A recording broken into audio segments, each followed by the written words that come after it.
Sing a song every day. You know, sing, sing, sing. It's better than listen what they say.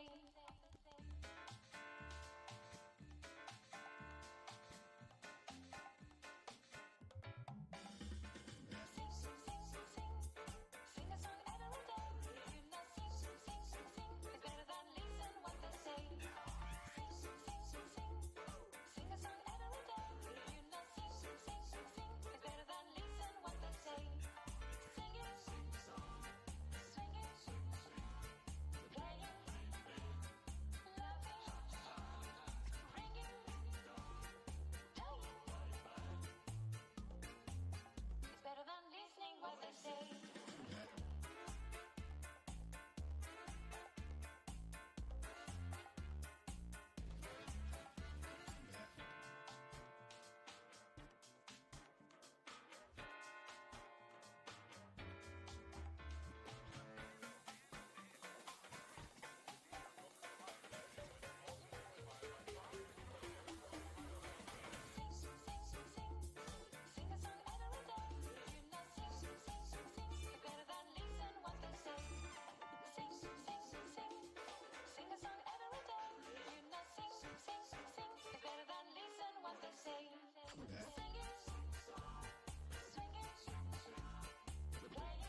afternoon, everybody.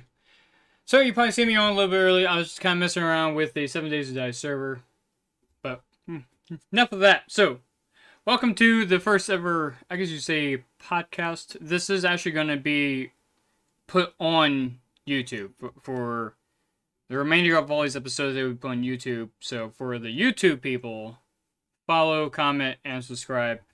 Post down comments. Literally, you could say mean things. That'd be fine too. Just comment. Like it. Either say a topic so then we can continue talking about things. It'd be awesome. So we're gonna get right on down to the main part of what we're gonna do today. So Tom MacDonald just recently posted a new video on Friday, and I think it's at 2 million views right now, which is insane. I think actually it is his top. It's his top music video as of today. So I'm going to share it to you guys because I think if you guys have never heard of Tom MacDonald, you guys need to, because how he says things and what he sings about and what he raps about are just, he's an honest guy. I've heard a lot about him. I've actually been following him for, I think, about a year now. So I'm going to share his latest song with you guys. The song's called Tom MacDonald, Dear Slim. So I'm going to pull this up here for you guys. And those who are wondering, yes, I can do this because I was given permission by Tom MacDonald himself to post this song or play the song or his stuff on Twitch. And you actually can look that up on YouTube. That is actually, he did give permission.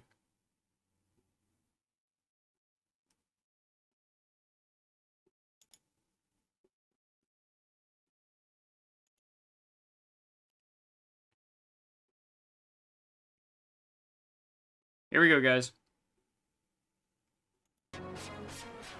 Dear Slim, I thought you might have heard of me maybe, cause lately everywhere I turn someone's comparing us crazy. I never would have thought when I was bumping Biggie and Pac that I would buy bleach in a box and become the product of shade. But I'm here now. Hi, my name is Tom MacDonald. People call me controversial. I'm the one that counterculture follows. Every song I drop's a problem. I offend an awful lot with topics commenting on race and politics. I'm pretty awesome. Dear Slim, I know we're very different politically. Seems like some of your biggest fans are the victims I'm triggering. They're convinced I don't like you, which ain't consistent with history. I was picked on as a kid and they don't know what Slim did for me. But I'm here now, and I fight the system just like you. Was addicted to pills and liquor and quit them just like you. People claim that you hate me, but Marshall, that can't be right, dude. You'd have to hate yourself as well, cause Marshall, I'm you. Marshall, remember back when you became Eminem. You changed the world with a pen. Well, now I'm just like you. I don't give a what, saying what I want with my fingers up. Everybody triggered and they think I suck, but I don't give a what,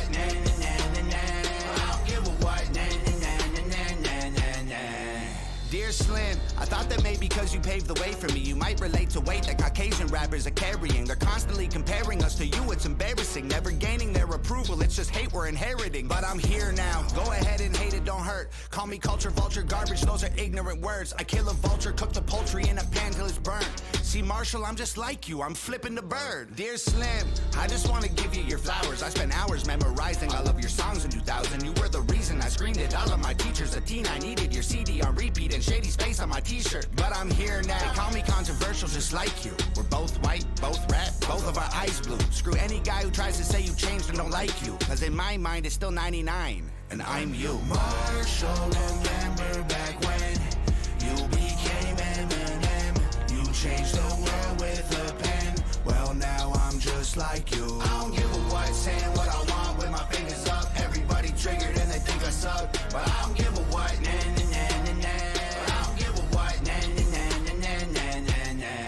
Whether you love me or hate me or think I'm crazy, dropped $100,000 to get a beat from Shady. I really hope when I bought it he wasn't angry, but I really had to tell him that he changed me. The truth of the matter is, without you, Marshall Mathers, I would've committed suicide before I was a rapper. You showed me that I could do it. I didn't need to be blacker. I know it's stupid, but I just had to do my best to say thank you. Marshall, remember back when you became Eminem.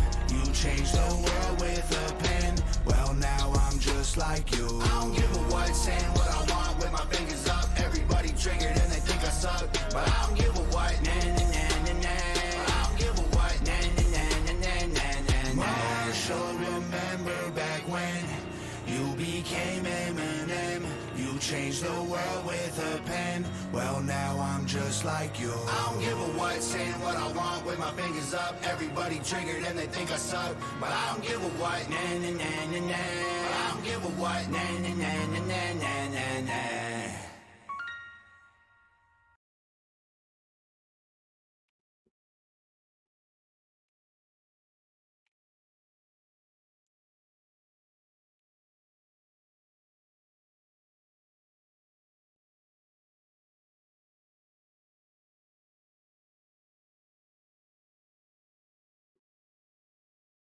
Dear Slim, Dear Slim by Tom McDonald. So, as you guys heard, the beat was produced by Eminem, and it was actually put on auction, and Tom McDonald actually bought it for $100,000, which is insane. And I actually found it very interesting that Eminem, his newer music really isn't as counterculture as what was years ago, where Tom McDonald, if you listen to a lot of his songs, and there's a lot of them, that really are, they're controversial, and that's what Tom McDonald is. He's very controversial, or a lot of people would say that, but there's also a lot of people who say and agree with him. I know on a lot of topics, I would also agree with him as well. I think in other places where, of course, I would disagree with him.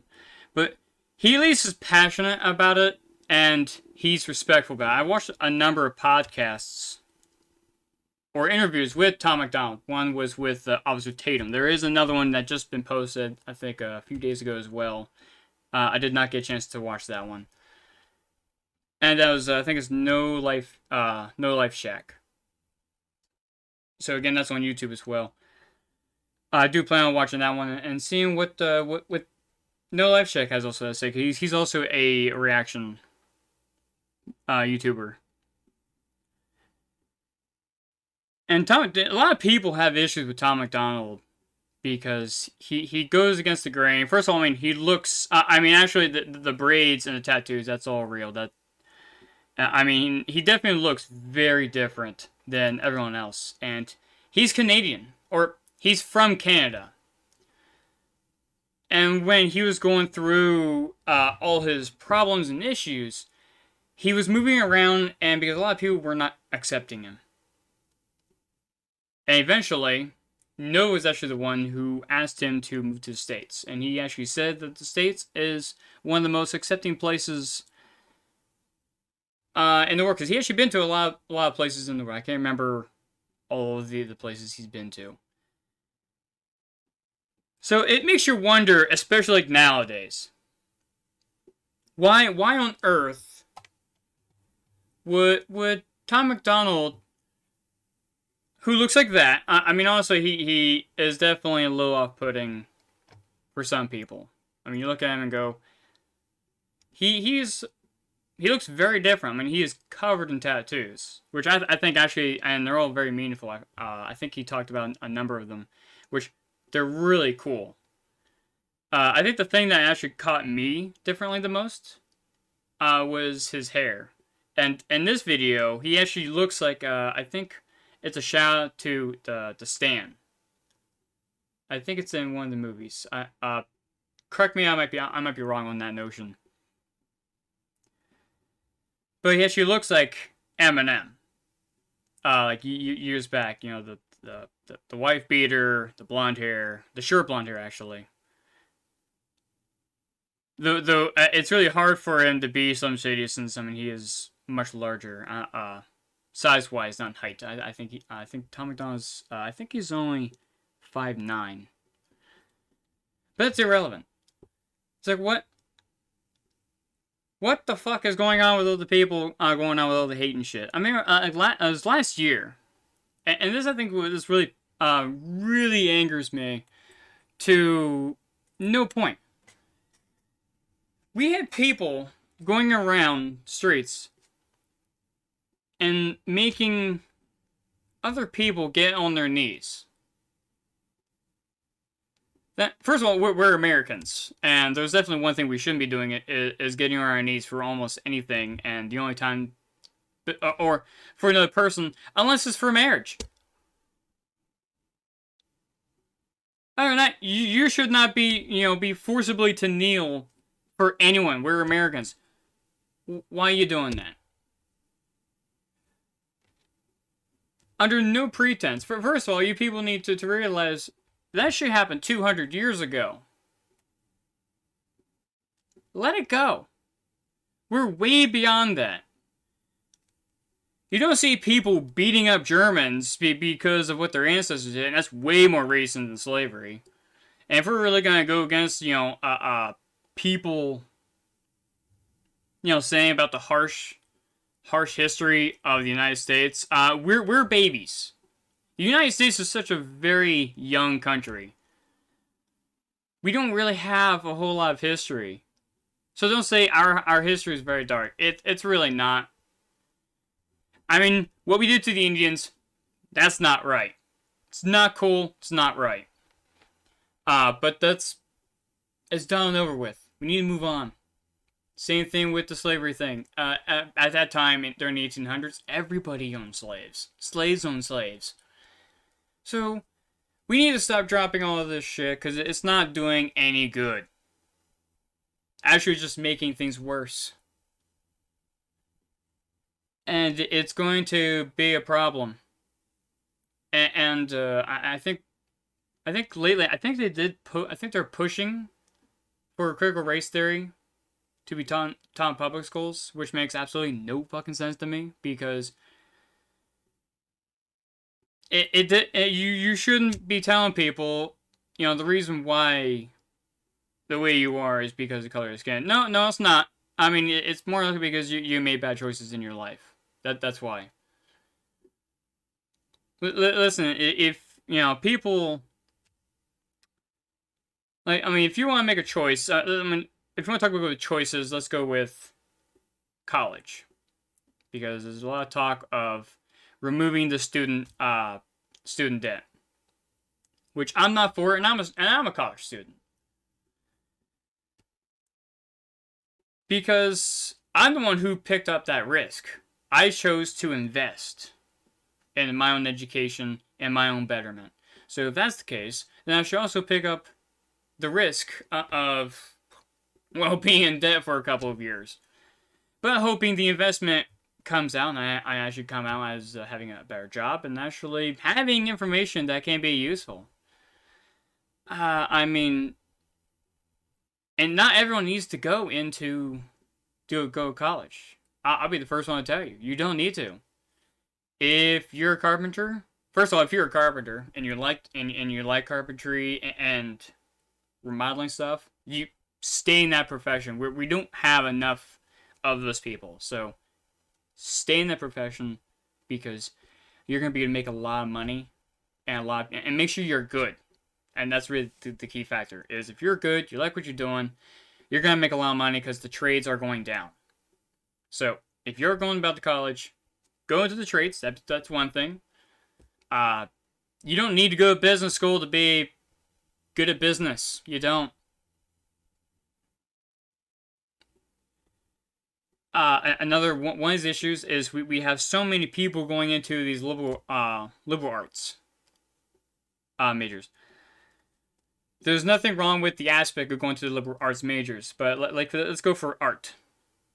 If you're gonna be a graphic artist, you need to be good and you need to be willing to put your time and effort into it. You just can't be just the class time and the projects that they tell you to do is not enough. You need to do a lot more. You need to just get yourself out there, and sometimes that also involves you just doing stuff for people. If you're really good and you're very talented and you're very passionate for it, I mean, literally, if you see someone and you're in the liberal arts, seriously, just Send them a message going, hey, can I do anything for you? Just because this way gives you an idea, they give you an idea, and you can create it. This gives you more practice, and this gives you more things of projects. So this way, it gives you a stronger portfolio. So when you actually go somewhere, and of course you want to get a job within your field. I am just discrediting anyone if you have any kind of liberal arts major and you are not in your field. You made a mistake somewhere. Probably going to liberal arts.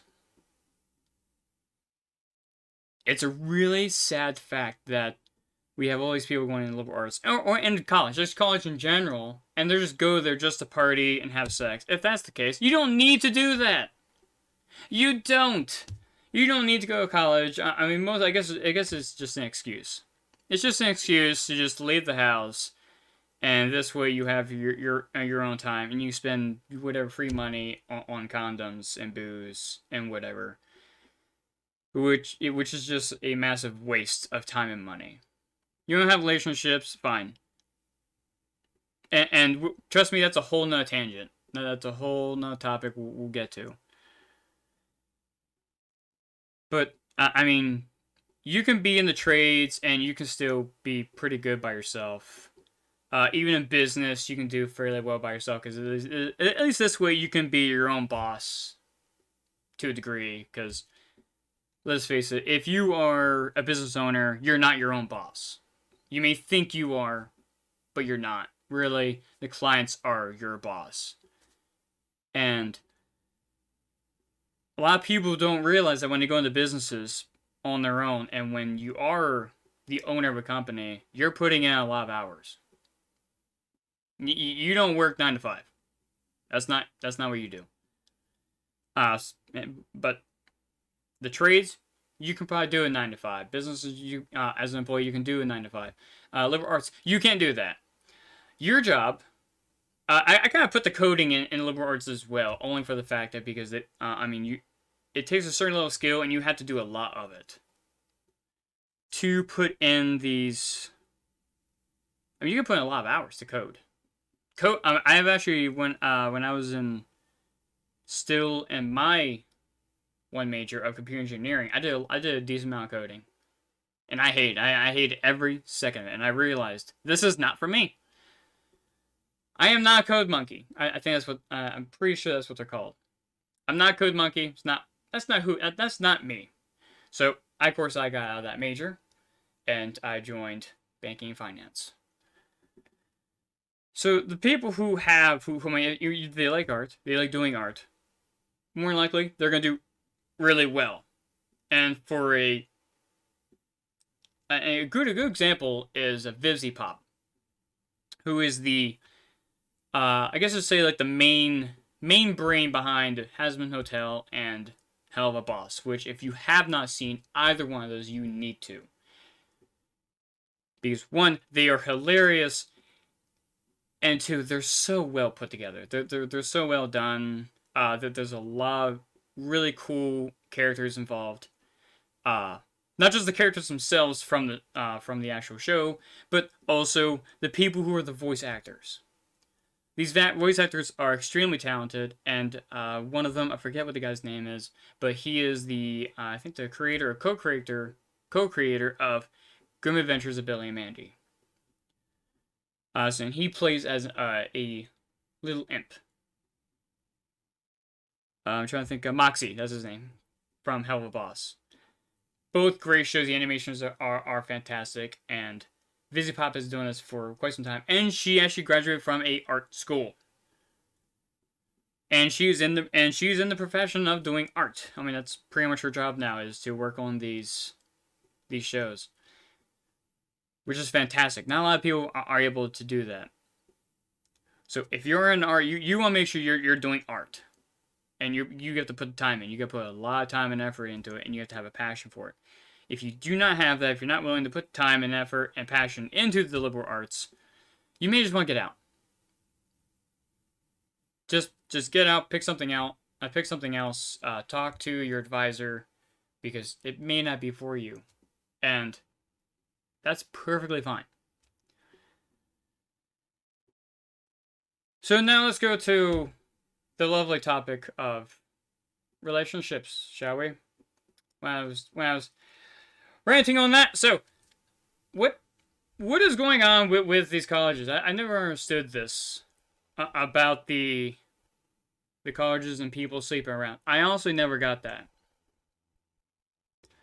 And I understand parties. I understand people going to parties, having a good time. I understand that if you have your homework and shit done, and mostly you realize most of the people who do really well in college really didn't do a whole lot of partying in college. Probably because, well, I shouldn't say that, because there are certain party style colleges, and there's more upscale, I guess, more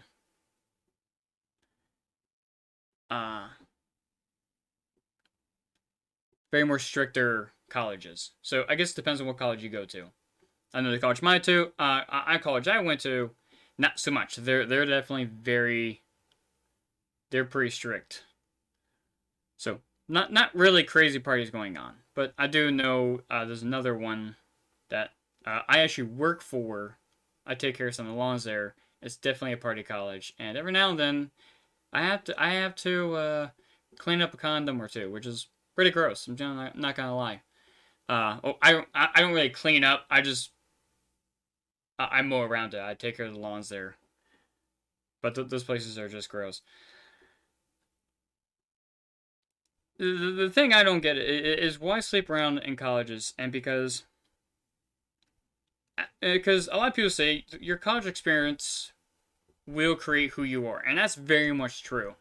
What you do in college is basically what you're going to be, the type of person you're going to be when you get out of college. So, for the guys, if you are just a loose cannon and you're all about the girls and chasing the skirts and doing all that stuff, and you're not really focusing on anything else, when you get out of college, well, you're probably going to be working either at McDonald's. You're probably not going to do a whole lot unless you're well connected. But again, those people are a very small few. And you're probably going to be on the short stick there. And of course, you're going to wonder what happened. So don't. It's just, I mean, I don't understand these people with these extremely high libidos. I don't know. It's just my strange. I guess it's my perception that I'm not getting the fact why people really need to just have so much bloody sex. It's like why people have sex, especially in a relationship, within the first week, 2 week, third week. From my knowledge, it should be 2 to 3 months. You should not have sex, because what happens is you need to have a strong foundation for a lasting relationship, and that's what we need more. We don't have that many strong relationships anymore, and that's just in general, between you and your boss, you and your coworkers, you and your friends, you and your parents, and then also your boyfriends or girlfriends. We don't have that. It's very weak. We have very weak relationship foundation, and from what I've noticed is 3 main components that keep a good relationship very strong. And it's very shocking, because it's not really doing anything. It's not really something you do. So the 3 things I've noticed for a base level for a relationship would be communication, openness, and honesty. Which you would think that they all are kind of the same, but they're really not, because you can still have communication, you can still be open, but you could be a fucking liar. You could be honest. You could not say a whole lot. You could be honest, and you could still be open. But if you're not talking to the person, then openness and honesty don't really work, because how can you be open and not be able to communicate? And you can't be honest because you're not talking. Openness, actually being able to share your feelings. You can still be honest and talk to people and not be open. A lot of people do it. You know, just being forthright with things is much easier. It's much easier, it's much simpler, and we can just drop all the bullshit. That's what I've noticed, is those three main things people can actually really need for a good, strong relationship.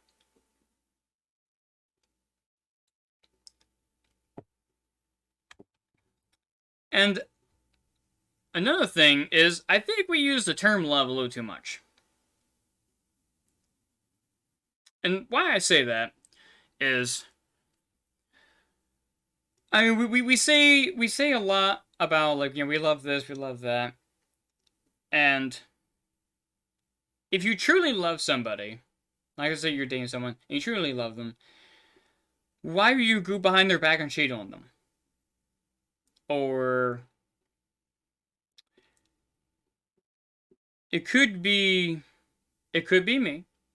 But if you truly love somebody and you truly care about the relationship, why? Well, you use the men for this. Why are you looking at Instagram models? Why are you looking at the TikTok thoughts? Why are you looking at these women and you say you love, you know, your girlfriend? What? Because how I see it, I don't think you really do. Because if you truly loved her, you wouldn't be looking at any of that. You wouldn't be looking at any of that. You know what you'd be looking at? You'd be looking at your woman. That's what you'd be looking at.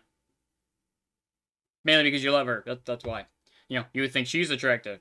You know, all the other women, they should, you know, they should not get the sailor saluting. The only person, you know, who should be doing that is your woman. And the women who do these things think they're being, you know, empowered. They're not. They're seen as objects. I mean, literally, they would be definitely, if they literally went to any guy and they said, hey, you just want to have sex, they would have sex with them and they would just kind of throw them away. And it's not the man's fault. It's not the man's fault on that degree. Because when you objectify yourself, you turn yourself into an object. That's the, you know, objectification. You turn yourself into an object, basically. And what do people do with objects? We use them. That's what we do with stuff, with objects. Because, you know, torques, you go hammers, drills, you know, forks, knives. They're all they're utensils or tools, and we use them. And what happens when they're used up? We throw them away. That's what we do. So you need to stop objectifying yourself and think that, you know, because it's just a short-term gain. That's all it is. We focus way too much on the short term. And, you know, if you're young, you need to think longer ahead. Like more than a week. And some of them, you know, have a hard time thinking what they're having for breakfast in the morning. For next day. Or they wake up and they have no idea what they want for lunch. Lunch or dinner. I know for me, when I wake up, when it's lunchtime, I'm already starting to think what I'm going to have for dinner. You know, we need to have a little bit more stronger cognitive skills. And some of these weak, dumbass kids that we have today. This is what we have. We have weak, dumbass kids. And you know, the cheating. Jesus. First of all, again, you're not empowering a woman to tell her to cheat on her man. That's not empowering at all. That just fucks with people. And that's horrible. You shouldn't do that. Also, you shouldn't joke about, you know, you're cheating on them either. That didn't. I think I watched a few TikTok videos of that. It just came up with my YouTube. I'm just like, that's not even funny.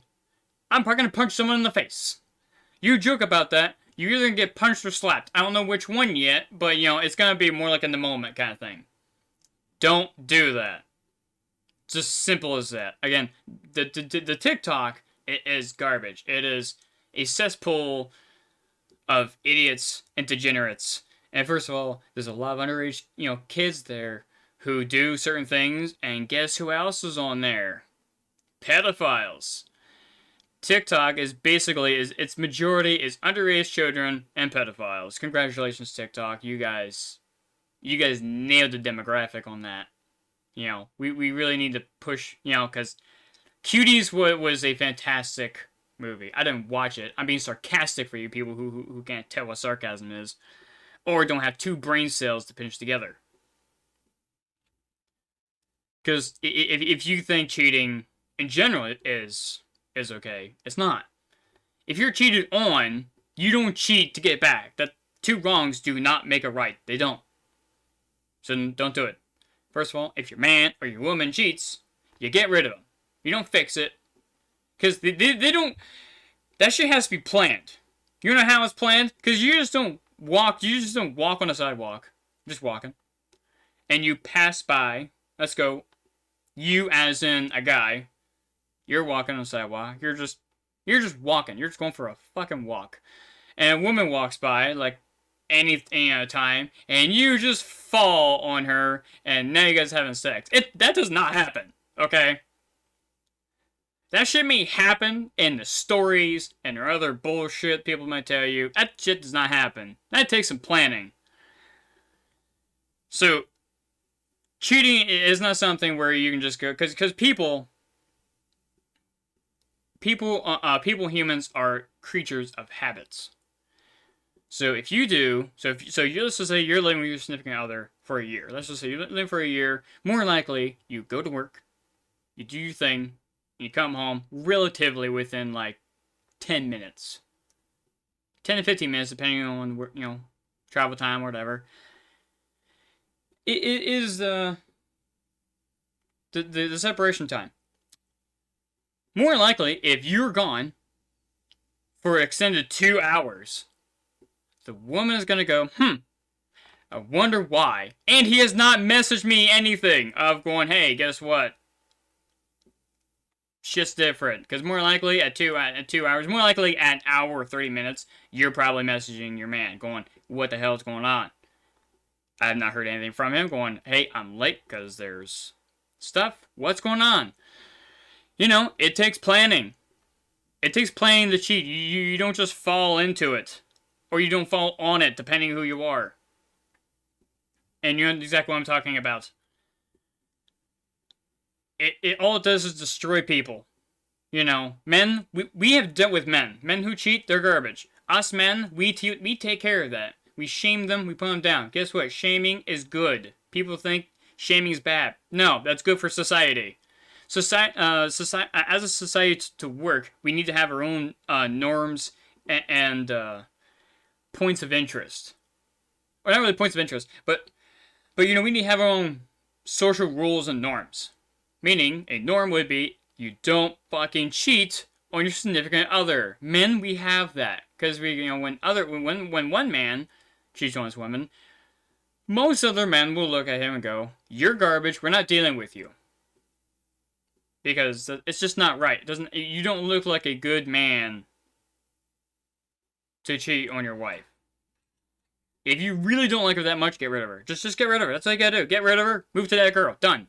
Fixed. If the whole thing is quote unquote complicated, that's another thing these kids use these days. Is complicated. You guys can't see it, but I'm air quoting. What the fuck? And then for the women. This whole feminist movement bullshit. Listen, years ago on the first wave, perfectly fine. Women going to the workforce. Sounds awesome. Me as a person, I don't see it as an issue. You want to go to work. Okay. I'm not seeing any issue. Why the fuck I care?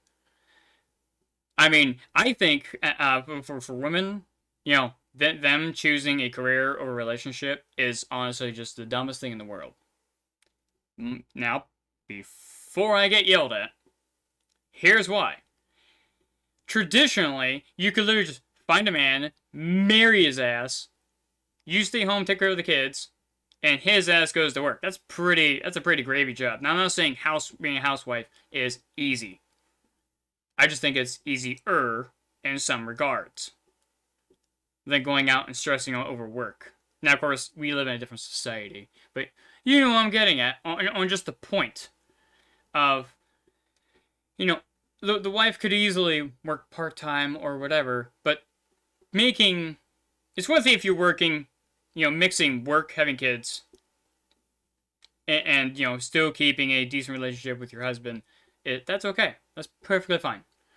It's the single career women who their sole purpose in life is they need to make more than Jim over here, because Jim is an asshole. Is an asshole. You know why Jim's an asshole? Because he's doing a different job and he makes more money than me. Now there's other people that make more money than him, but I gotta make more money than Jim. Okay, well let's say a year later you are now making more money than Jim. Well now there's another guy. We have Bob. Bob makes more money than me. And these women think they need to really just make more money than all these other people, or just have some chip on their shoulder that they really need to prove themselves. And meanwhile, these guys, they don't give a damn. I'm going to tell you right now, most guys are simple as shit. You know what they want to do? They want to wake up, go the fuck to work, take care of work bullshit, come the fuck home. And for most of us, we want to come home to a pretty woman. Now, pretty is very subjective, but to those men, they think their woman is pretty, and maybe a home-cooked meal. Because it is true. The fastest way to a man's heart is through his stomach. Feed his ass. If you put it on a plate, he will come. Fun fact: if you can cook, he will come. He will easily come to you. It's the fastest way to get a man. Cook. Get good at cooking, be able to cook, and be able to draw a man. You know why? Because most men are simple creatures. Do not overcomplicate men. Men, you could probably just derive men as three things: work, eating, work, and sex. That's it. They want to go to work and provide for their partner. You know, because that's what's seen as what a man does. That's a masculine thing. Men are providers. They are protectors and providers. You don't want to fuck with that, because that's a very strong value base for men, because it's very simple, and yet it's very elaborate at the same time. Because you can tell a man tell him to provide and protect, and basically he is golden. Because you know what he's gonna do? He's going to do that. He's gonna go out, work, and he's gonna push himself. And the best thing about it is you don't need to tell him anything else. He's just gonna go out and do it. You just tell him just a few simple things, gone. Because he knows that there's something back home for him waiting, and that's what keep pushing him to go forward. And that's why men need women, as a strong support base. Because women are more feminine and they're nurturing, which is why they are a very strong and good support base for men. Men provide protection because, let's face it, in general, women are not as strong as men. Women think differently. Women think differently than men, and if we can get over this weird sexist bullshit, which really it's not as big of an issue really as what everyone makes it to be, because women can think of different things in different ways than what men can, and if there are some men who have a massive chip on their shoulder, if they can get over that, and some of these women who have a massive chip on their shoulder think that they need to do better than man to prove themselves. You don't need to prove yourself. Listen, that was done. The proving, showing that you can do it, we know you can do it, so you don't need to keep proving yourself. Yes, I can do this job. Well, I'm hoping that if you are here, you can do the job. Now, I'm professionally speaking, of course, In the professional sphere, you should be able to look at a person and go, well, if you're here, more likely it's probably because, well, you were hired to be a professional. Not because you're a woman. If you were hired just solely because you are a woman, or gay, or whatever, or the color of your skin, more likely you don't belong there. If that company's trying to fill some dumb quota, you don't belong there, and you won't be respected. That's probably why you have a chip on your shoulder, because you're not being respected. Well, it's probably because you're not really there by merit, where other people had to work their asses off to get there. Simple as that. You know, people need to just chill the fuck out and just do their job. If you do well, and if you want to do, if you do want to move up in the world, then you have to take on more responsibility. You have to push for more responsibility, which involves taking in more time. You have to be, well, able to sacrifice. A lot of people don't want to sacrifice. And how I tie this all in is into relationships is, well, people don't want to sacrifice. Everyone to think relationships are equal. No, fuck you. Relationships are not equal. Do they have their own equilibrium? Yes, they do. But that is on a literally a case-by-case basis. Where they're all, but really, realistically, they're all different. But trying to itemize where man does X of things, woman does Y of things, and X and Y are equal to each other, that's going to cause major issues. Now, if you can actually find two people who do that, more likely they're probably very calculating individuals, and they have very strong personalities, and more likely they fight a lot because they're probably both A-type individuals. Or they're just very calculating, and it works for them. You know, out of all the different scenarios, that could be that one that works for them. But in most cases, you just can't itemize, you know, who does what all the time. It should just be, you do it because it needs to be done.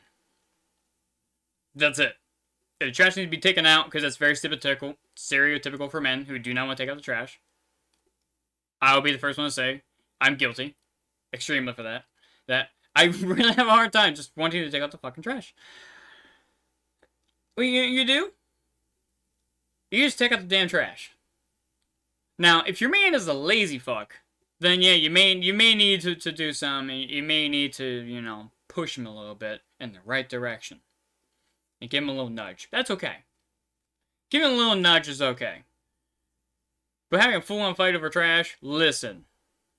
And I'm not saying, you know, bickering is bad. Bickering is okay. It's very healthy. Because you don't want to just sit there and just pent up your anger. If you got an issue, just say it. Just talk about it. Again, as a general notion, which comes back to communication. You know, being open, honest. Making big-time decisions like finance. Like buying a car. Either one. I literally honestly mean, if you're in a committed long-term relationship, now of course this is for married people, not for people who are dating. But if you're married, I don't care who you are. I don't care who brings in more money than who. I don't care about any of that shit because it shouldn't matter. It shouldn't matter whether the man makes more money or the woman makes more money. You shouldn't buy big ticket items without asking or talking to the other person. That should be like a big no. You shouldn't do that. But since we're on the subject of money, yes, some men, because men are taught to be providers, they probably don't have not all, but some men may have an issue with their girlfriend or their wife making more than them. Not all men. But, you know, it needs to be one of those things to where you shouldn't talk down to the man if he is making less money. Because more likely, if he is feeling a little bummed that, you know, he just now found out you got a raise, which is awesome, but now you make more than him. You should not put that in his face. If you're in an argument, you should not bring that up. Because it's already kind of a bother, because in a man's mind, he doesn't think like he's providing enough. So you need to, so for the women and the girls, you need to make it to where the man, if he is having those issues, either sit down, talk to them, or you just make him think that he's, you know, you need to make sure that he's still thinking as if he is making a actual, you know, contribution to the relationship. Because you can have issues if not. And it's not even like, you know, like, It's like, oh, it's like, this man has, has an issue. Well, probably because, he's taught to provide and protect.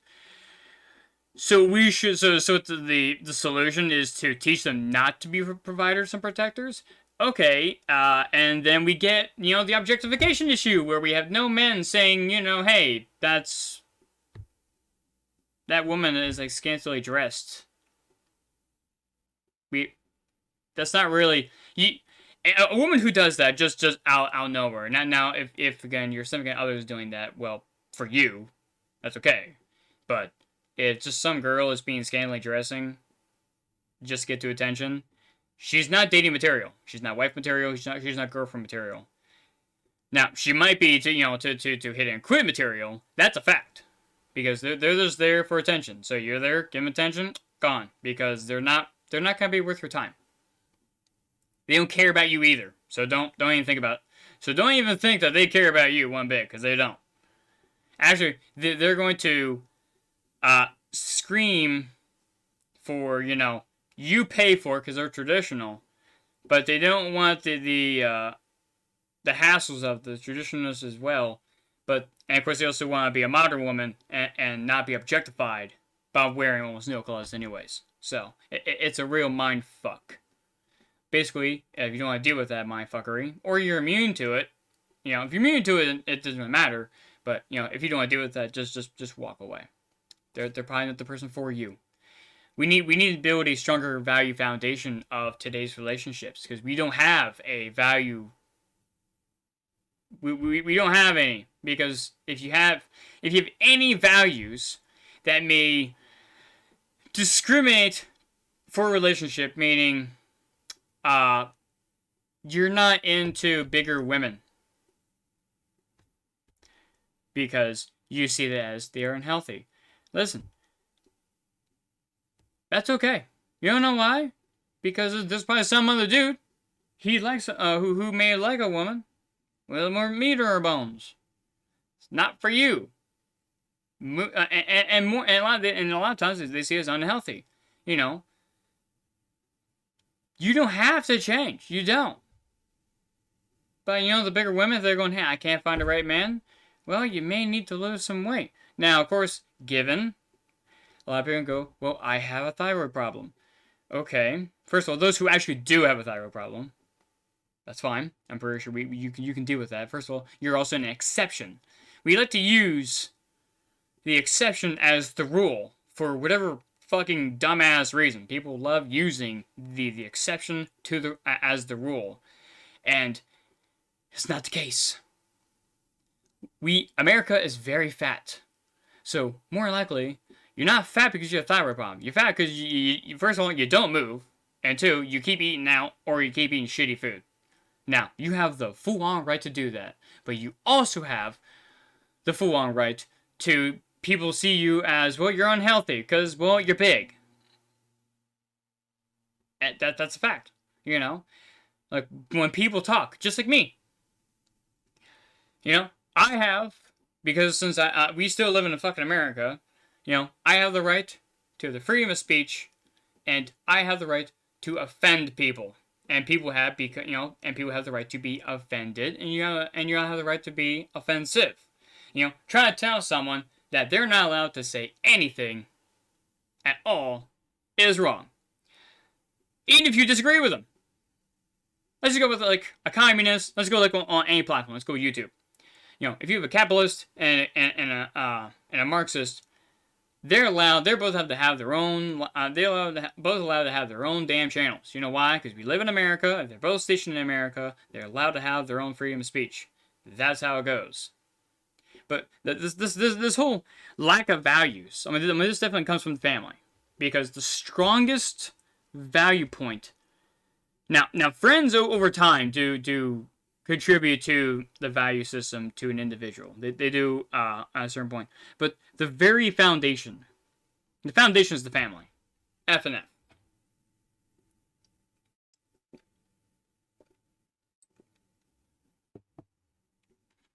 And we need to build a stronger family foundation, because we destroyed the shit out of that over these past few years. And if you guys haven't noticed, the rate of culture, meaning the mindset of a particular individual, the culture is moving very rapidly at a very, very unhealthy rate.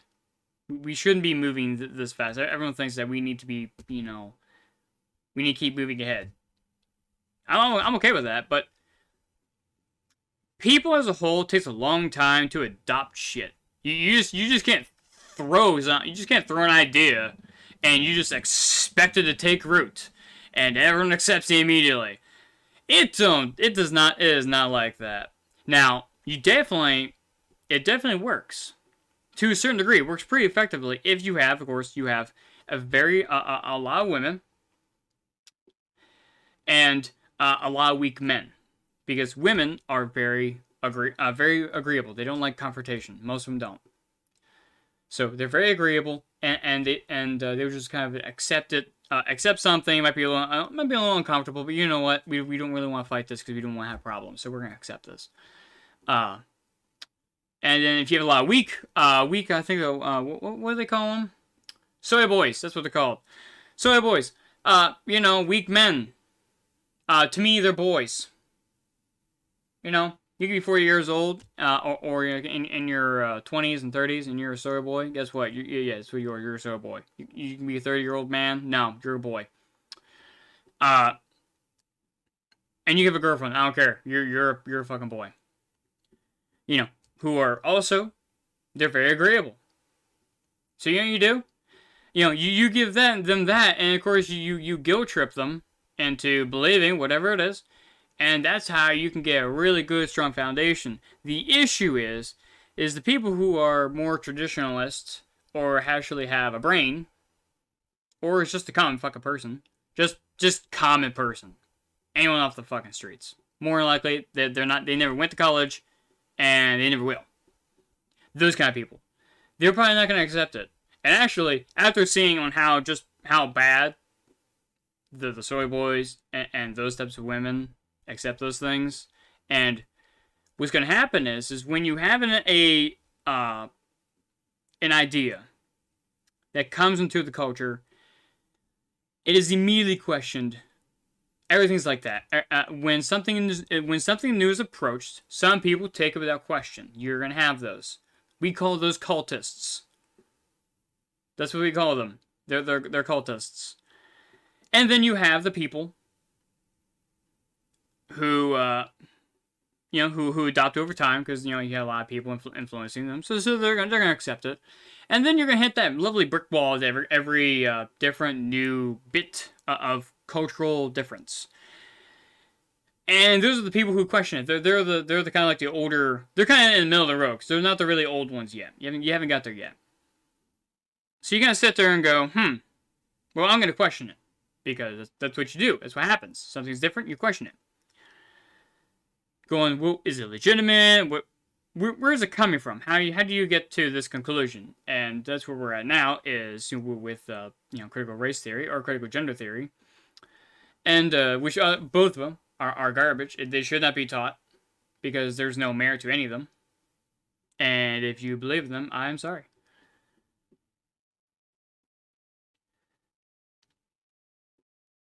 So it's just very interesting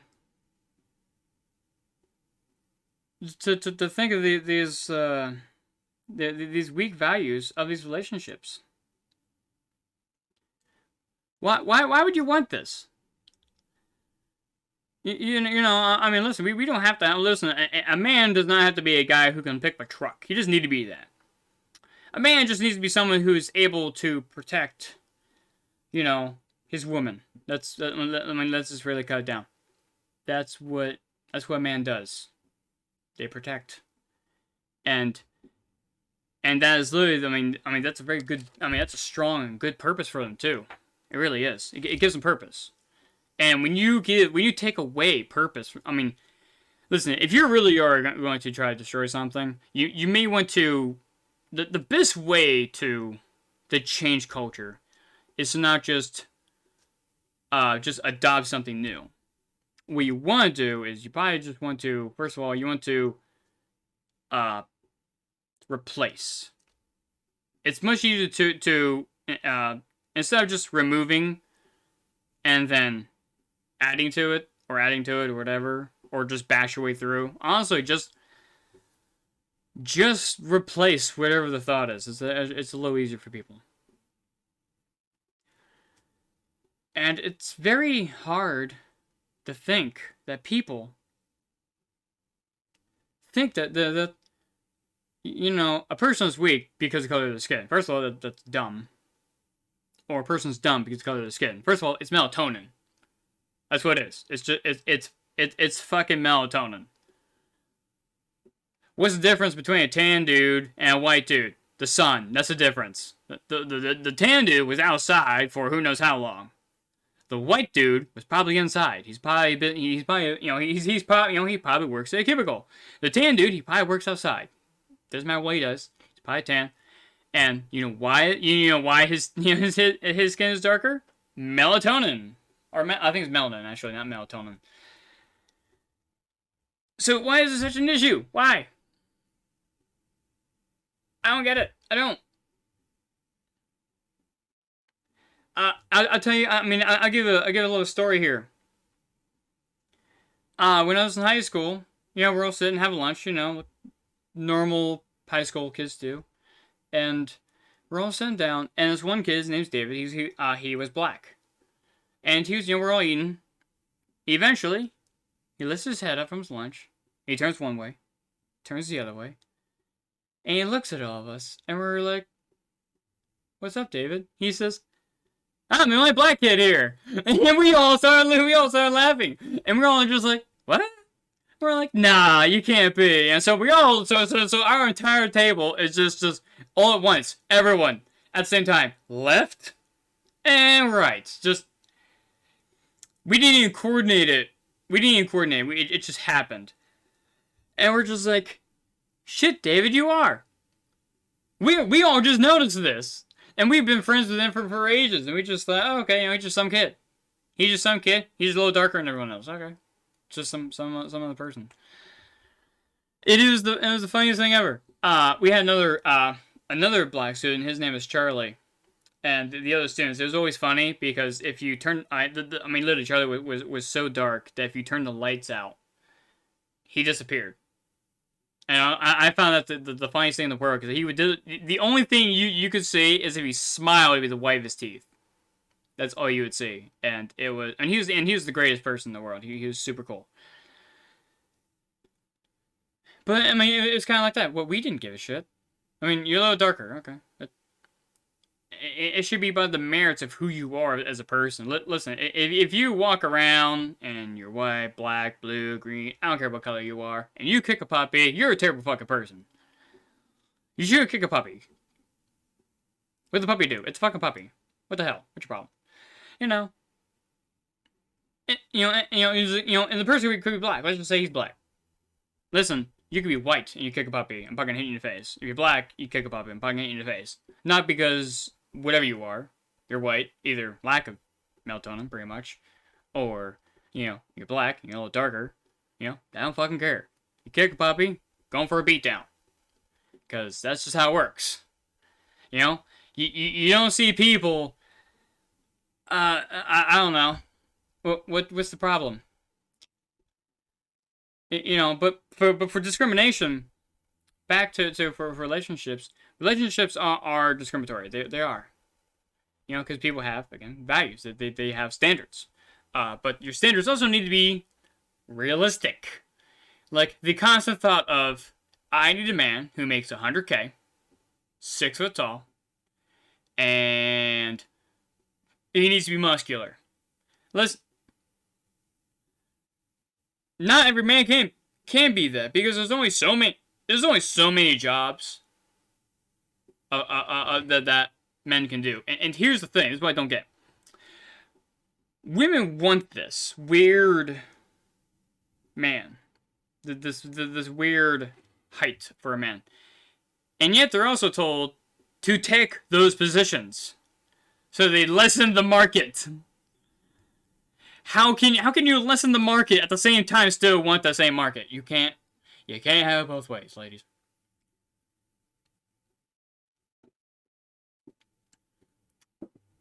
And you guys probably wondering, Jez, why are you hammering on the women so damn much? You wanna know why? It's because really, realistically, women are the drivers of culture. There's a reason why when a man is with his buddies, or you understand, you don't make a comment about someone's mama, or his mom, or his mother, or whatever. Because in most cases, that's grounds for a beatdown. You don't do it. Most guys don't do it. It's one thing for yo mama jokes, because well, they're yo mama jokes, and they are playful and funny, if of course within the correct setting. But in most cases, you just don't do it. You don't. I mean, and also yo mama jokes are lame anymore now. You just don't do them. So, I mean, women really are the drivers of culture, because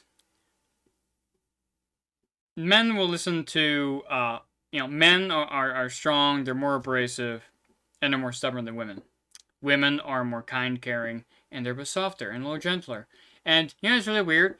The softer, kinder voice will make it through most of the time, through the thick skullness of a man. Most of the time. Because, and because of that, women, that's why there's the saying of, behind every strong man is a stronger woman, because when he has had a hard day, he can come home to a woman and she will help and nurture him, and that's a very strong value base for him, because, well, he's suffering that for her, and she can also go out to work. That's fine, but again, we're using the traditional base value. And as we get into a age where we both need to work, then both need to adapt. You can't have modern values and traditional values. You can't separately. You have to have some give. You got to give in some cases. Me personally, if I could, I would love to have my girlfriend or wife just stay home. I would love that. If she would want to work, I would like to be able to work to where she doesn't have to kill herself. If she wants to work, it's because, well, she wants to go out and do it. But other than that, she easily can stop and not do that shit. We want to make a little extra money? Do it. Go ahead. Knock stuff out. But you shouldn't just give up. The man, of course, is as soon as he goes to work. But that also means is if the woman does make more, you shouldn't down and humiliate a man if he is the stay-at-home wife, or stay-at-home husband. You shouldn't do that on that aspect, because it's so wrong. But in most cases, that's not going to happen, because it just doesn't really happen, because, well, most cases women don't work. They don't have. That's what I'm looking for.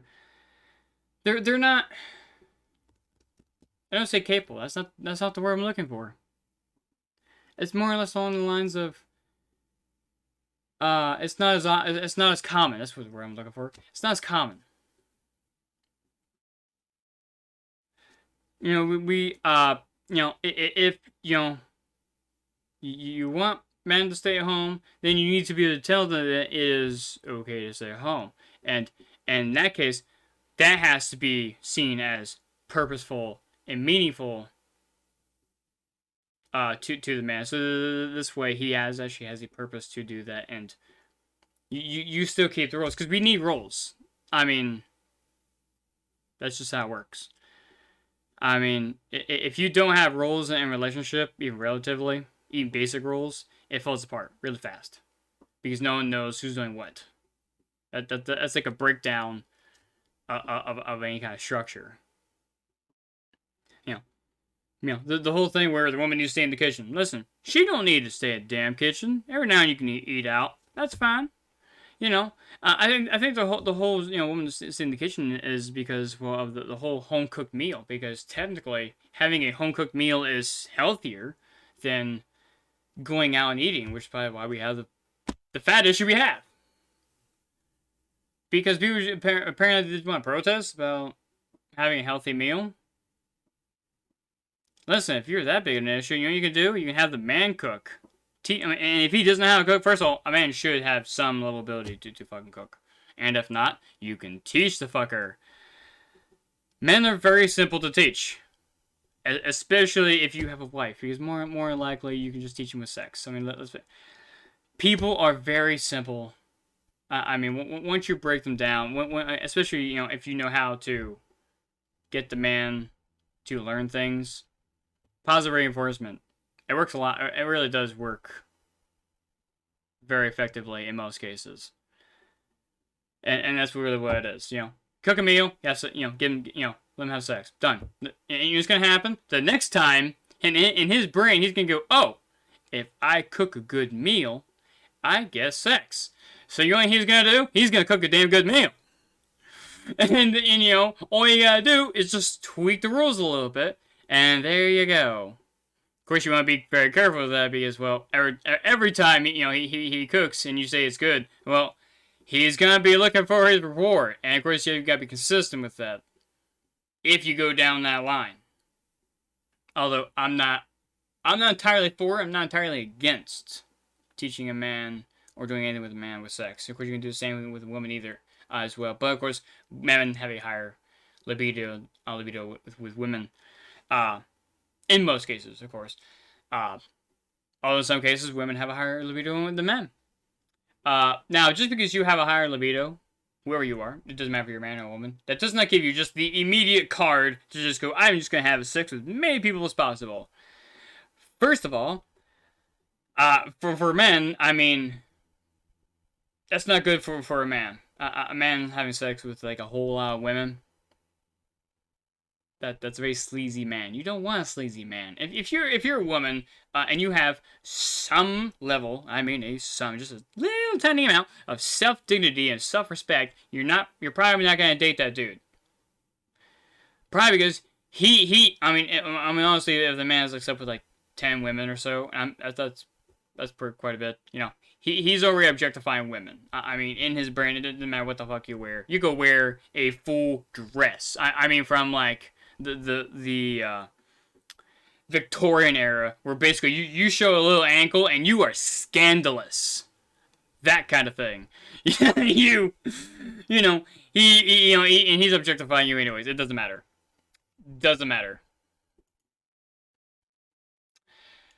So okay, so and of course you have the women who sleep around with men. Listen, I don't care you do that. Because, women liberation and all that stupid shit.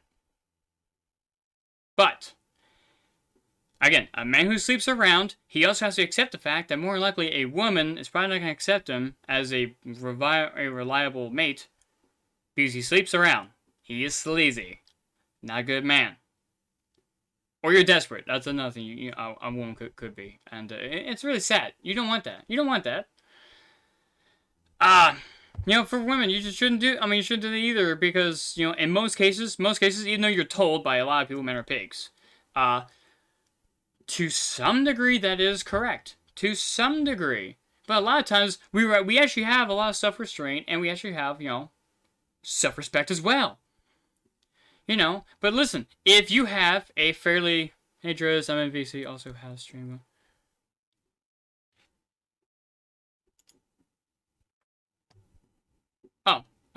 Pretty good. Just remember, I did not set up the rules yet. I did not get enough time to do that. So just make sure. Okay. Just rule of thumb, real simple. If you are being at all really loud or obnoxious, I have to just remove you. But moving on. If you want to sleep around with a lot of dudes, that's cool. But also accept the same responsibility as, a lot of guys aren't going to see you as a good girlfriend or wife potential. Because guys don't want something that's used. Listen, if you have, sex really should be, like, if you, deeply love a guy, or love a girl, and you guys been together for a while, you should have sex. But if you're falling in love a lot of times very quickly, or you have had a lot of partners, love should be pretty. You shouldn't like. When I mean love, I mean like, you're willing to take a bullet for a person. Like both sides should be willing to just take a good old 9mm round. I'm not saying to the head. I'm just saying just take one. Because if you truly love the person, then of course you are going to express that. Sex should be through expression of love, and not just as sex as it is. Because that's entirely wrong. You shouldn't have that. If you're the type of person who goes, sex is just sex, well, I have news for you then, and you're not gonna like it. No one's gonna like that. Trust me. Because if you just go, sex is just sex, then there's certain things that don't apply to you then. Because again, sex is just sex. Well, then you can't bitch that man objectifies you, because it's just sex. So it's meaning. If sex is just sex, it's a meaningless act. Then don't bitch when you're trying to make it a meaningful thing. You can't do that. Either it's meaningful or it's meaningless. There ain't no way in between. Sex is pretty fucking basic. Because guess what? Biologically and psychologically, it binds you to the person. Every time you have sex with a different person, a piece of who you are as a person is given to them, and them as to you. So if you have sex with a lot of sleazy men, guess what? You're probably a sleazy person as well. Guys, if you have sex with a lot of loose women, you're probably a loose guy yourself. And that's not good. Listen, this isn't the 80s and 90s anymore. We need to break this shit. We need to stop right now. We need to put some fucking brakes on this bullshit. And we need to start telling people, listen, we need to start having more longer and better relationships. Or we're fucked. We're definitely fucked. I'm not even saying have kids. That's a whole nother issue. But what you should do, not really what you should do, but what would be really good advice is for people to just value certain things that should just be really basic. Like it doesn't need to. You don't need to reinvent everything. In today's day and age, you have to reinvent fucking everything. No, some shit is just how it is, and it's really simple. It keeps things simple. Everyone already knows how it is, and you don't need to try to re-indoctrinate people to make them think, oh, this is much better. No, it's not. It's fucking worse. Mental health is one of mental illness and mental health. Mental health as like the mind itself plummeting. People being depressed skyrocketing. That's not normal. People who think, oh, that's normal. Fuck you. No, it's not. It's okay to be a little sad. If you're sad, that doesn't mean you're depressed. Depressed is a whole other issue. And if you're depressed, more likely there's probably something in your fucking life that's making you depressed. Now, don't go, well, guess what? My spouse died. Okay, first of all, if you're depressed and your spouse died, that's fucking normal. Guess what? That doesn't make you an exception. Or if it does make you an exception, you're not the rule. So, shut the fuck up. It's okay. I'm talking about the people who go, my girlfriend broke up with me, I'm sad. Okay, don't say you're depressed though, because you're not depressed, you're just sad. And guess what's gonna happen? You're gonna move the fuck on. But you do? You don't just sit and wallow in your pity. You do that for a day. I'll give you a day. Maybe 2. If you've been together for a really long time.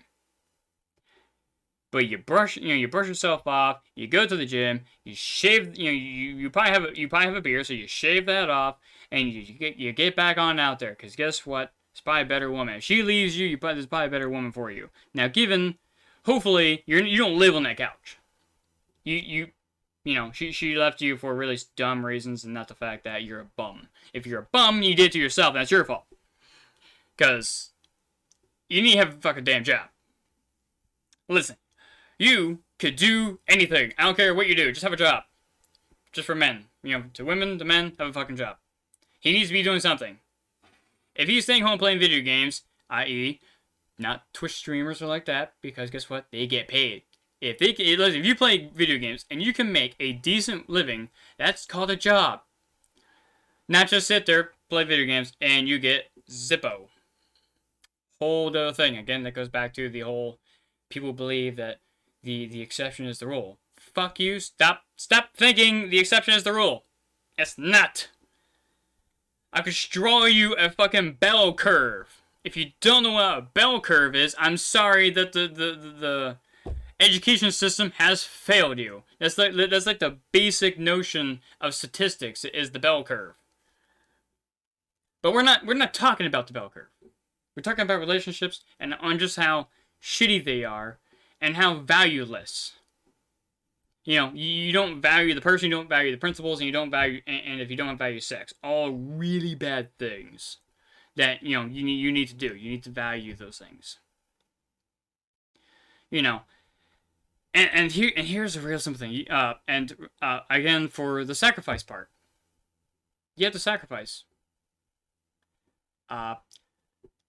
You're a gamer and you like to game 10 hours a day. Let's just say you're able to work 10 hours. You're able to play 10 hours a day and still work whatever job you do and you make a living. Let's just say you can do that. You have a girlfriend now. You can no longer work 10 hours a day. You can't yet. If you think in your head that you can have a girlfriend, do your thing, and play 10 hours a day, you're living in a fantasy world where a bunch of rainbows and butterflies go. And guess what? They don't fucking exist. No, it doesn't happen. Guess what? She requires your attention. And just tell you, especially right now, if she's especially a good girlfriend, you should be appreciative of her being in your life. I'm not saying you have to worship her. That's, again, don't need to worship her. But holy jumping shitballs. You have to sacrifice. You know, small shit. You don't need to do anything crazy. Seriously, if you really are in a relationship, you have a relationship, you don't need to do anything crazy. Because they already like you. You already told them that, you both already exchanged that we both like each other. So, and you both already we are in a community relationship. Okay. Now all you gotta do is just maintain. But it's not just, maintain does not mean stagnate. It's a whole different story. A relationship should be constantly, not really evolving, but progressing to whatever end goal it should be. Let's just go with marriage is the end goal. Let's just go with that. Because it's a very common end goal for relationships. It doesn't end there, but that's a good starting point. It's something. So, boy meets girl. That's funny. Girl meets boy. That's really stereotypical. So, it's just, anyways. You guys are in a community relationship. Now, all you gotta do is maintain. Doing small, simple, stupid shit. Just simple things. Tell her that you like her. Tell her good morning, good night, all that fun stuff. And the things that she may hint at. Either she's talking to her girlfriends, or she just says nonchalantly, guys, I know we are stereotypically known for this, so I'm just going to put that nail on the head. Fucking, don't just hear your woman. Fucking listen. Use your damn ears. It'll come in handy. It'll save your life. And in some cases, shutting the fuck up also helps. Just stop talking. If you talk and they get madder, it's probably because you fucking talked. Shut the fuck up. It might actually solve a few of your issues. If you just listen, you may actually be able to realize, oh, okay, I can actually, avoid a landmine the size of Wisconsin, which is fantastic. Because, a landmine size of Wisconsin is massive. A great way to avoid. Something to really, to avoid. I mean, what's up with that? Why can we have some decent relationships and people in our lives? Everyone is always at each other's throats, and we have no value for relationships. And another thing, and how I said about love, and it's overused. People like to use, I love cornbread. I love waffles. Okay? And then the difference of being in love, that's a whole another thing than going, I love Susie. Well, are you in love with Susie? That's because you can actually love someone and not be in love. And short term, that's probably not an issue. You're probably just not there yet, because some people do develop romantic attachment and things like that at different paces. That's okay. But if it's long term, no, there's probably something wrong. We don't know what's going on, because I'm using very fictitiously and very general, so we don't know. But there might be something going on in that relationship that may need to be looked at. The same thing with the girl. She could love someone but not be in love, and if that's the case, then the girl may actually do some soul searching. It's on that person. It's not just if the guy loves her and isn't in love with her, that's not her. That's not her to bear.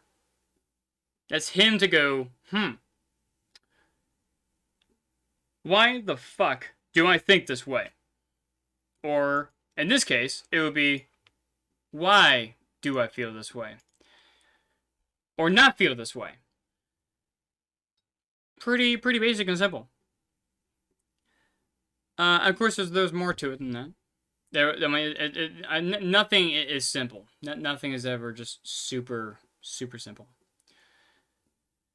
So how do we fix some of these issues? Easy. We can't force others to do these things. I can't force you to do it. What I can do is I can suggest things. I hope that, I can be told in the comments either I'm way off base, I'm on base, more topics or resources I can look at, things like that. We can do this individually. You know why? Because we're Americans. We are individuals. That's our culture. That's our cultural base. So you want to know how you can change how things work? Individually. You do those things. You care for the woman. Listen, you open a door for your woman? Fucking right you should. And every now and then, maybe she may want to open a door for you. Why the hell not? It's kind of like whoever gets to the damn door first. I've opened a door for all kinds of people. It's not because you're a woman, you're a man, you're old. Sometimes I do open the door for older people. But it's mostly because I'm already at the door. I'm already there. And you're right behind me. I don't want to smack you in the face. That's just rude. And listen, if I'm going to be a rude person, it's probably because you pissed me off. Not because, I'm just as a general person, I'm rude. No. We need to have more common sense and more common decency for each other. And you shouldn't just go, okay, fuck it, that person will do it. Pulling a chair for the girl, I think that, that, again, now you're just being sweet, and that's fine. But again, probably more or less to the individual level, more and less on the general level, because some may see that as that's really cute and sweet, which is really good, probably really good for a first date and stuff like that. That may actually score you some nice points. But again, that's not really something that's really a critical point. That's not a keystone or anything holding anything up. That's probably like a really decorative stone type of thing, but not ill important.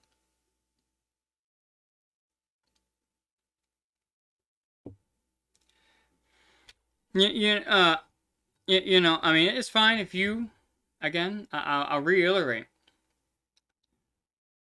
Women, again, because you're really the gatekeepers of culture. You really are. And you need to take more responsibility in that area, and know that you actually are the shapers of culture. These men do bend a knee. There's a reason why the man proposes with his knee bent. There's a reason why men do that. When the notion of bending the knee is a notion of you submit, which is what I talked about right in the beginning of this podcast. Of a man is submitting to this one individual, and for some people, they laugh, and of course they cry, and of course they say yes, or or sometimes they say no, which is horrible. But sometimes that happens. Let's see. That should be a bigger deal. I'm not saying that people should see that as, it really is a bigger deal. I'm not saying it should be like way extreme. Some people blow this shit way out of proportion. But it should be, seen as, we are the gatekeepers because we realistically, married women subjugate men. That's a really weird way of saying it, but they're not really subjugating them. I guess, technically they are, because a man does bend the knee to the woman, and they literally say, "Will you marry me?" So it's a really big deal. That's why. It really is a big deal, because a man is kneeling before a woman, and that notion is actually a very powerful notion, and a lot of people don't see it as that. And what the sad part is you see these women who will marry these men, and they're just divorce them, and they just want for their money. First of all, that's downright evil. That is evil shit. If you're there for that man's money, it's evil, despicable, and anyone who applauds that kind of behavior, honestly, you should be thrown in a boat, thrown out in the sea, left there, because it's not right. It's not a right way to think. It's not a right way to act. And literally, whoever told you to do that, first of all, jokingly, sure, why not? Because jokes are always funny.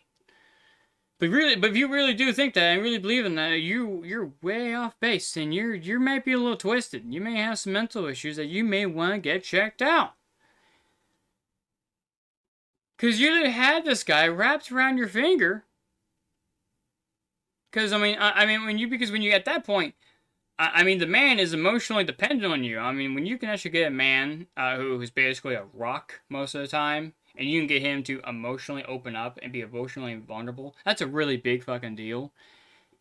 And, it gives a lot of room for shaping men. A lot of women have actually pushed men who were great men. I can't remember any good examples. That a man was just pretty much about to quit, and literally is the woman of his life that actually told him, you just need to keep doing it. You need to keep pushing. You're going to do it. You're going to do it great. You're going to do great things. And that push, him going, you know what? If she believes in me, I can believe in me, even in their darkest times, because that's what you need. Same thing for the wife. If the wife is having a hard time, the man is there to support her. You each support each other. And the relationship the relationship is almost like a keystone, like connected to each other. Basically, the only are together when when both keystones are there. It's kind of like a framework. But as soon as you pull that either one of those keystones out, the whole thing falls apart quickly and fast. It just breaks, brittle. And it's like these keystones are made up of smaller keystones. So basically, as soon as you pluck one on out, the whole thing just kind of poof. It may not be violent, but definitely just droops, just poof, done, all gone. Now it's just a pile of smaller keystones. And a lot of people go, oh, that's it. We hit a rough patch. We clearly aren't compatible. No. You had a fight. You had an issue. You had a breakdown somewhere. You know what happens? The pile is still fucking there. We did not throw it in the trash yet. Do you know what you can do? You can take it and you can put it all back together. Just put it back together. These people, these motherfuckers, they have one fight. That's it. They just have one fight, and now the whole thing is gone. You could be together for a year, 6 years, 6 months, or whatever, and some of these people, 10 years, 20 years, 60 years, whatever, and they break the fuck down. If you're together for 60 years, you probably don't have that issue. But let's go with 5. Because sometimes couples don't have issues till around 5, between 5 and 10. We'll go with that. That's good. Because we still have the honeymoon phase. So between 5 and 10 years, give or take. You know, these people were just like, oh no, we're not compatible. Fuck you. No.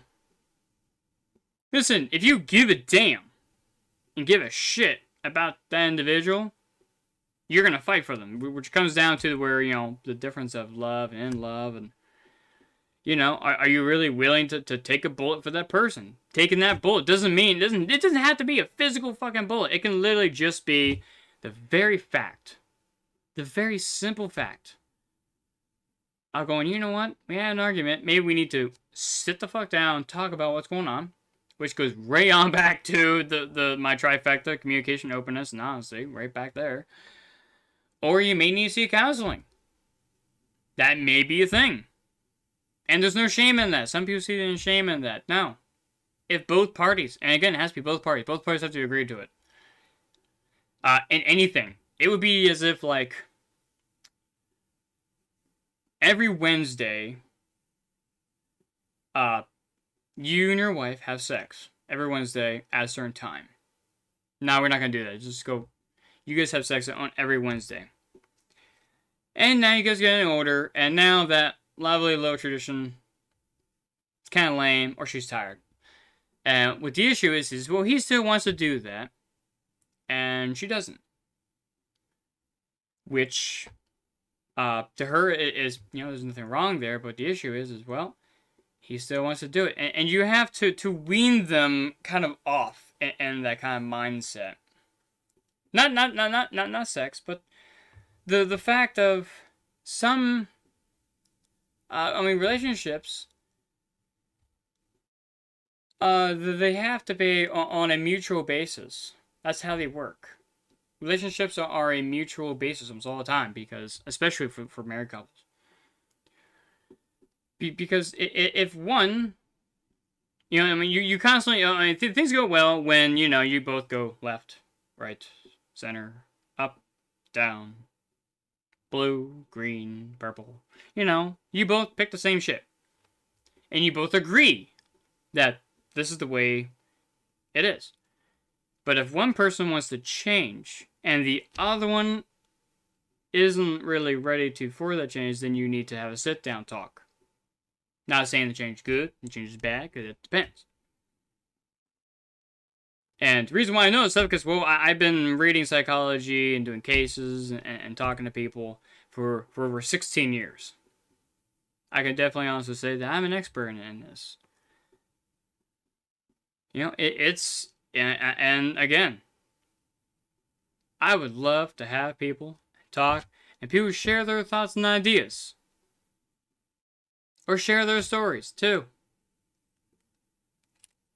You know, people, we just need to work together some more. Because we need to show more damn caring. Not enough care in the damn world. We need to give more dams. We need to give more fucks. We're in a very, you know, there's no fucks to give right now. We need to give more fucks. We need to give more fucks around.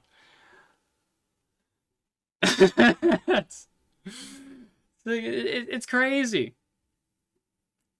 It's just crazy. And literally, I mean, some of these things, if we just work on just these things, everything will just get a lot better. Really, just get a whole lot better. And, probably on that notion where, I was actually talking to another, student, when we were doing discussions, and he actually asked a really good question. I actually like this. It was like, can love affect mental health? Well, I mean, yes it can. Because, well, if you have a boy or a guy who you know loves, you know, that one girl, well, first of all, they're crazy. They act crazy. They don't act logically. Actually, they would probably do a lot more macho, like very stereotypically macho stuff. Try to, you know, lift as heavy a thing. They would try to show off in whatever way they can. Now, us nerds like myself, we're kind of we're on a disadvantage because we know how to use our brains. So we gotta get creative when we want to show that girl that, hey, look at me, you should pick me. I've always loved idiots. Because more than likely you probably think, hey, these guys are fucking idiots. Yeah, they might be able to pick me up, pick you up at the exact same time, but more than likely that, you know, their brains are probably not all that bright. And those men, yeah, they might be a good lay for right now. But really, you should really think about who's going to treat you better. And that's really what it's about. It's about treating a woman and a lady with respect. And we don't have that. You know, you much rather go. You know, the women want to pick the bad boys. And the more times you pick the bad boys, the more often you're gonna pick the bad boy. And it comes down to the individual level of going, you know what, I'm not gonna do that shit because guess what? They're assholes. No shit. They don't care. They care about being just whoever they want. You can't tame them. Women think they can tame these men. You cannot tame them. I can fix him. No, you can't. You think you can fix him? He can fix him. He can fix himself. You can only fix yourself. And everything else will have to fall into place.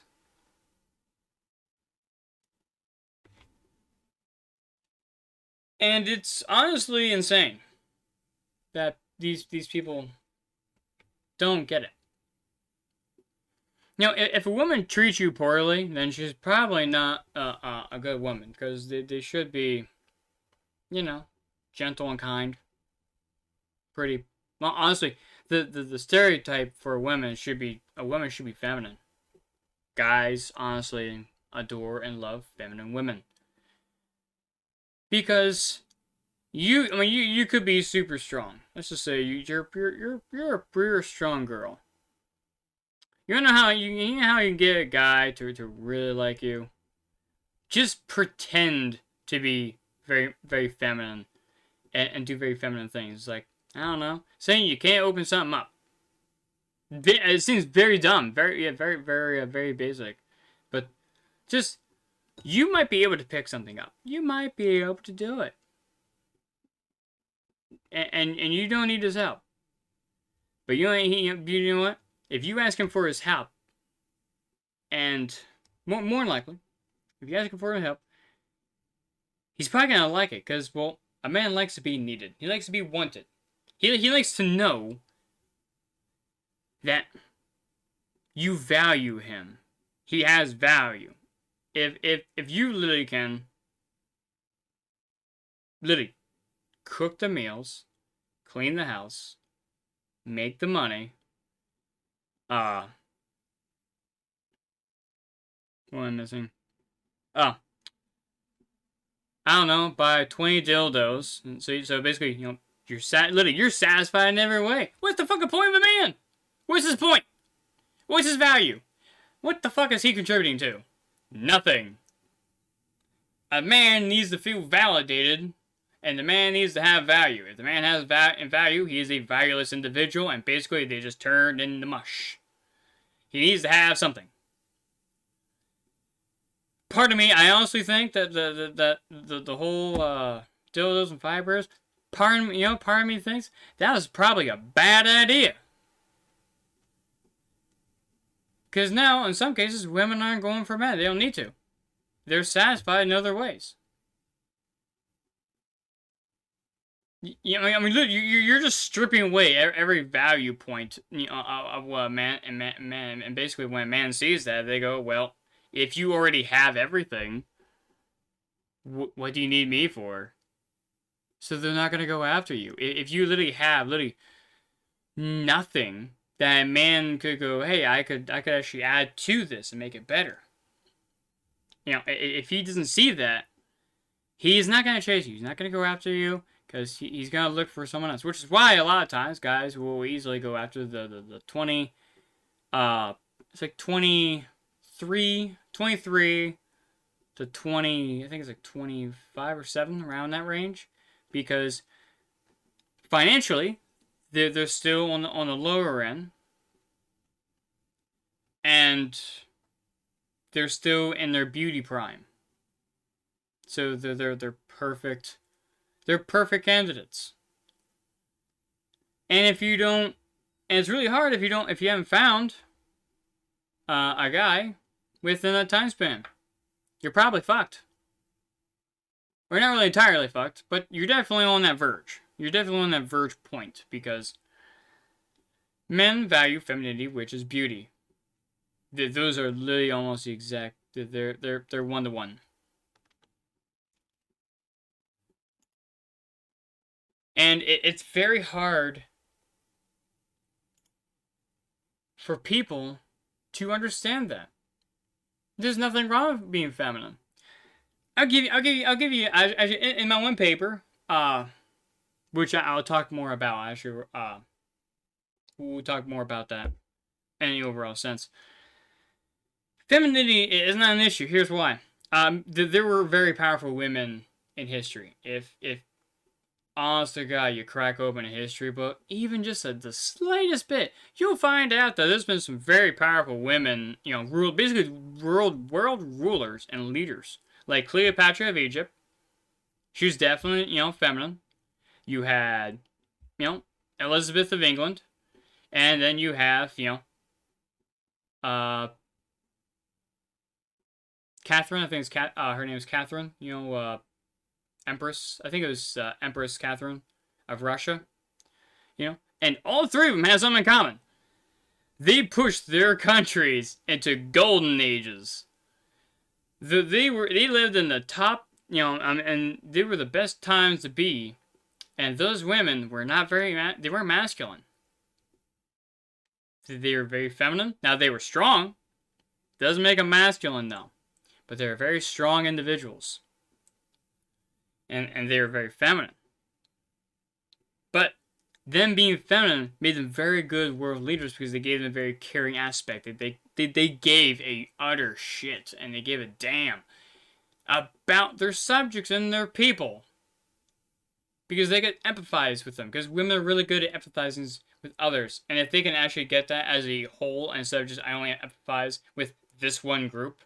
Just say, if you emphasize with one group, and it's the only group you can emphasize with, and all the things you ever do is pretty much only for that one group, that doesn't help nobody. That one group, they're doing real swell. But everyone else, they hate your guts. And guess what?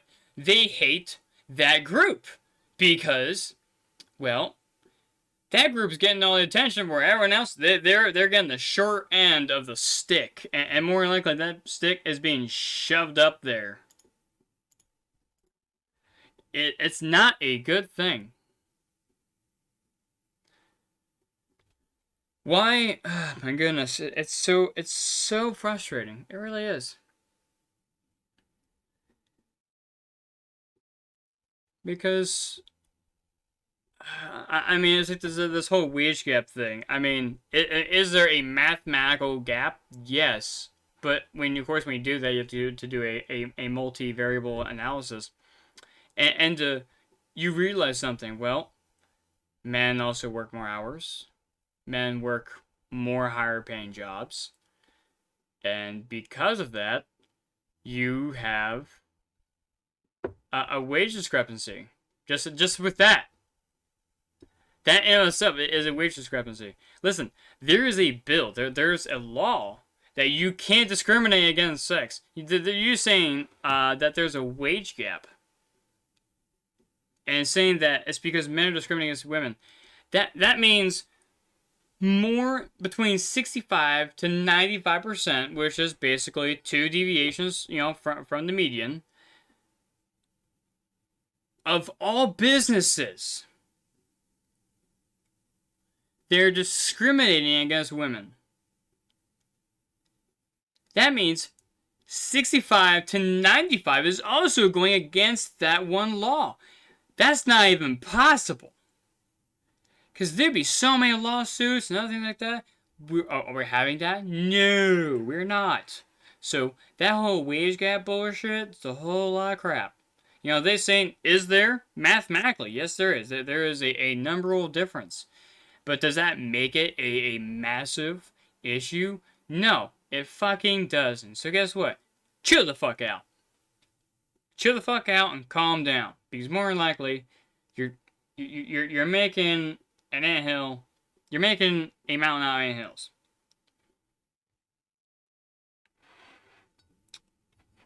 Because there is no discrepancy there. You can't, because there's a law.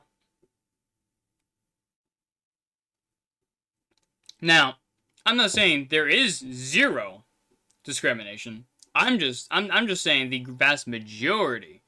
Now, you might see the discrimination on the tips. And a lot of people say, well, it's discrimination, you know, it's negatively. No, again, you're wrong on that one too. Because discrimination isn't just negative. It's, you know, people think discrimination means that you're being, you're being having a negative effect on them. And it's because of the color skin of the women. If you have two people and a man gives a raise to a woman and everything else is the same and is only because she's a woman, that's still discrimination. But it's in the positive direction, which is why it's on the other side of the deviations or of the tail ends. So it's on the other side, where if the man gets a raise because he's a man, then it's on the other end because it's negative. That's where discrimination, that's why, and the tips, maybe in the tips, yeah. But that's just saying, so basically, and of course the women who are being discriminated against and they're getting raises because they're women, well, they are not saying a damn thing. They're staying quiet. So that 2.5%, gone. Guess what? Who we have left is the 2.5% or less. Which is why, I'm pretty sure you can look it right up on how many cases are there? Probably not many. It might be close around maybe 2.5, 3, or less of cases of discrimination on gender. And of course, they're all going to be negative, which is going to be why it's going to be, which is why 2.5, between 2 and 3. Very, very basic math. I mean, honestly, people really should, that's another thing where in education we need to add more people the ability to understand and read statistics. And if I am wrong on any of this stuff, or you found something that makes it any different, post it in the comments. Because I want to know. I like to know shit. And if you want to join in and you want to tear my ear off, I have a Discord. If you want, ask for the Discord. I'll give you the Discord. I don't care. You want to come in, tear my ear off? Let's do it. I would love to even either have a conversation or a debate, or just seeing what different. Maybe you have a different experience. Maybe that's it too.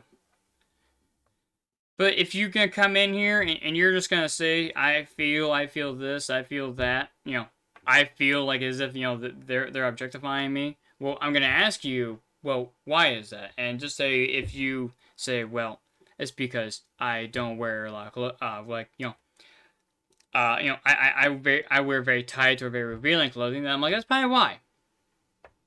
It's probably why, they probably objectify you to a certain degree.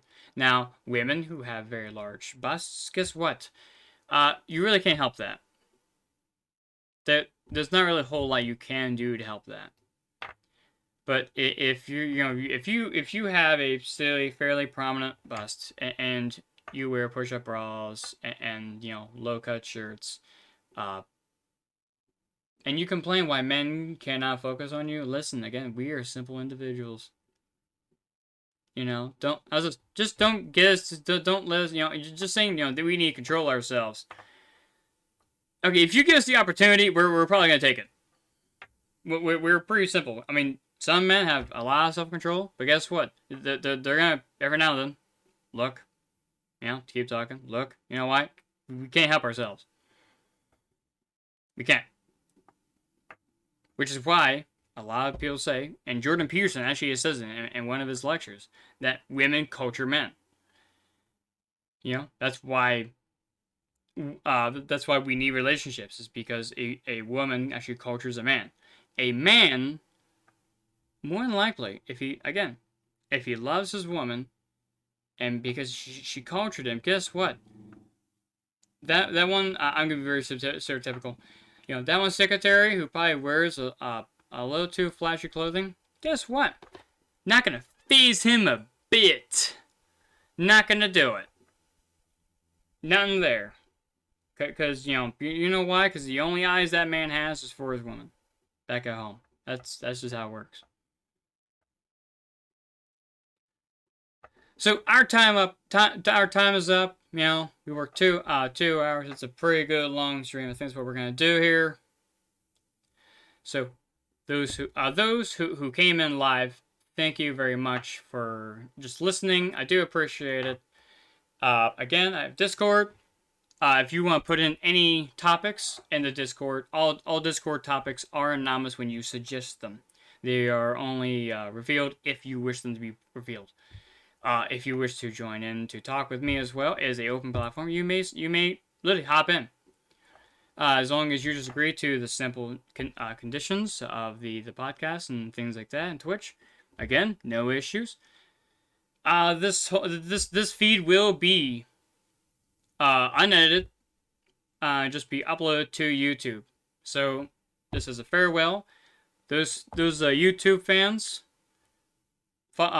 you know, not followers, that's for the Twitch followers. You know, subscribe, comment, either, you know, upvote me, downvote me. If you have an issue, post it in there. Say something. You know, again, be very communicative, be open, be honest. I want to hear it. And with that, everybody, I wish you all good night and stay frosty, everybody.